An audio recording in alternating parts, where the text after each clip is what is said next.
Kia ora koutou, I'm Michael Fletcher and I have the job of principal here at Chaucer School in Tamaki Makaurau in our remarkable country of Aotearoa, New Zealand. Here are 3 Ssntc, 3 signs something needs to change. I think sometimes we as principals normalise abnormal behaviour. I'm always tired, so of course I'm tired today. Or my shoulders are always tense, so of course my shoulders are tense today. It's not normal and it's not healthy. Sign number 1. Tick tock, tick tock. How many hours do you work per week? Recently, I read a wonderful blog post. Kia ora, Dave and Steve.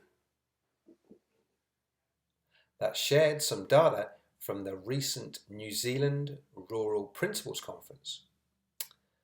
From the principals that they surveyed, nearly 50% of those principals were working more than 60 hours per week. That's nuts. There is now ample research that shows working beyond 50 hours per week makes you sick. And over and above the research, perhaps you've heard about one of your own colleagues who is working crazy hours and then the next thing they're on blood pressure medication, or perhaps they need to go on extended sick leave and then they're burnt out. I know I have.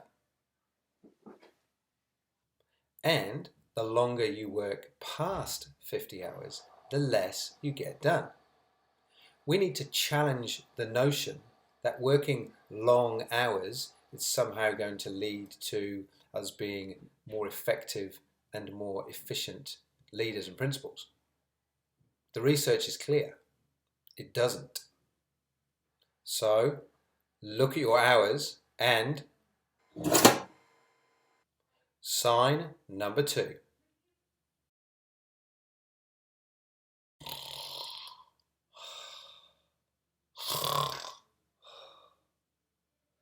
Bank staffing. Most colleagues I speak to have some version of my 3 a.m. experience. You know the one, you wake up in the middle of the night and the thing that's top of mind for you currently is the first thing that pops into your mind as you're lying there in the dark, wide awake in the middle of the night. This one is definitely an ongoing challenge for me. I have been working on my general sleep hygiene. No coffee after midday, try and get off screens about an hour before I go to bed. That's a tricky one, that one. And I know that writing down what's up top before you go to sleep is also supposed to help.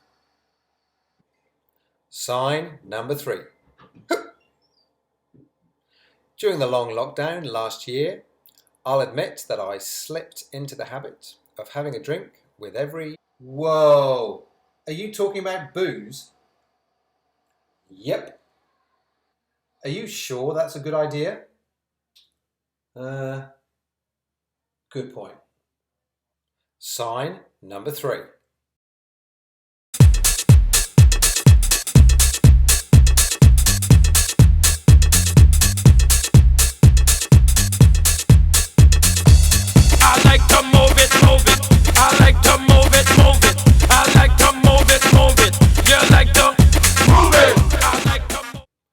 I know that for me, there is a direct link between my physical activity and my energy levels. More physical activity equals more energy. No surprise that when I'm more active, my mood is better and I sleep better. So if you find that your regular walk or cycle or swim or trip to the gym is getting put off, then that's a sure sign that you need to change something. If you want to have a chat about any of these signs or share your thoughts, drop me an email. Thank you for watching and start being kind to yourself. Ka kite anō.